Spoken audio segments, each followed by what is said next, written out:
வறுமையையும் வளமையையும் சமநிலையை உணரும்படி மதி கொடுத்த செல்வக்குமரன். தடை 100 வந்தாலும் செயல் வெற்றியாக்கி தரும் தாராள குணம் கொண்டவன்.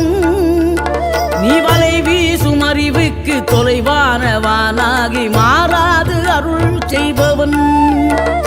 தீராத காதலோடு திருவடியை தொழுபவர்க்கு திரவியமே தருகின்றவன்.